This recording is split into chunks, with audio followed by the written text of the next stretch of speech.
O bom de programa ao vivo é que a pessoa sabe que está ouvindo, né? Sim. Sabe que Deus está falando com ela naquele exato momento. Eu vejo às vezes programas gravados aí, a pessoa fica com aquela esperança de que aquela pessoa, eita, Deus está falando comigo. E fala também, Deus fala. Fala, sim. Mas o ao vivo é melhor. É muito bom. O ao vivo é melhor. Vou deixar aqui um versículo para a meditação dos irmãos.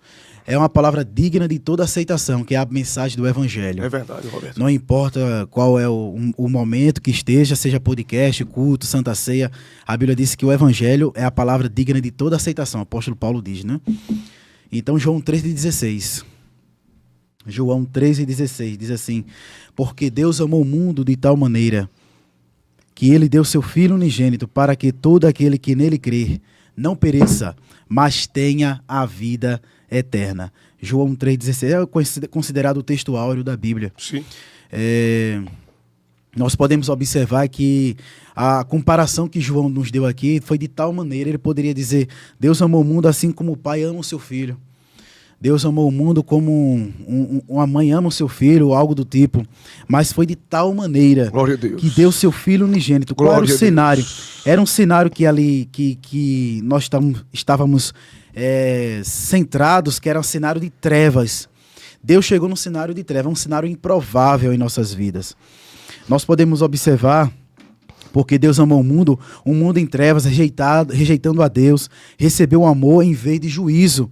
De tal maneira o amor foi além do esperado, profundo e extravagante. Deu seu Filho unigênito. No improvável da cruz, Deus entregou a maior dádiva, que foi o seu Filho, para que todo aquele que nele crê, até o improvável pecador excluído e rejeitado, recebe a oportunidade. Glória a Deus. Não pereça, mas tenha a vida eterna. O cenário de condenação é substituído por esperança e eternidade. Deus, ele chegou no cenário improvável da humanidade. A humanidade não tem jeito, mas o Senhor Jesus Cristo chegou. E Deus se revelou através da sua graça.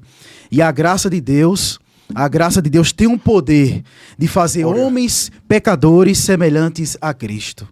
A graça de Deus, ele revela, ele se manifesta no cenário de trevas, se manifesta no cenário de improvável. É verdade. E o Senhor Jesus Cristo transforma, faz ali como quer. Nós observamos a palavra do Senhor, que o Senhor Jesus Cristo, ele veio a esse mundo. Jesus Cristo nos libertou de quê? Do pecado. Verdade.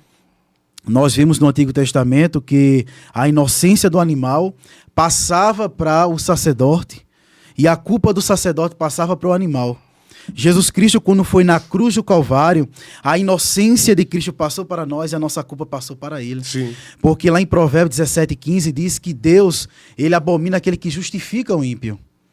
Então, se o Senhor Jesus Cristo, se o Deus Pai, ele tinha que entregar o juízo sobre a vida de alguém, ele tinha que penalizar alguém, ele penalizou seu filho. Meu Deus. E o cenário de trevas que estava nesse mundo se transformou em cenário de luz.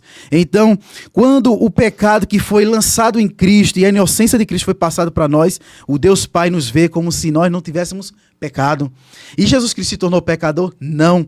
A Bíblia diz que Jesus Cristo, lá em João, diz que Jesus Cristo é cheio de graça e de verdade. Então, o pecado que foi lançado em Cristo foi aniquilado. Glória a Deus. Foi aniquilado. Então, nosso cenário de trevas se tornou cenário de luz. De luz. Amém, irmãos? Essa é a palavra que eu deixo para a tua vida, que eu deixo para o teu coração e para a tua alma. Em nome do Senhor Jesus Cristo.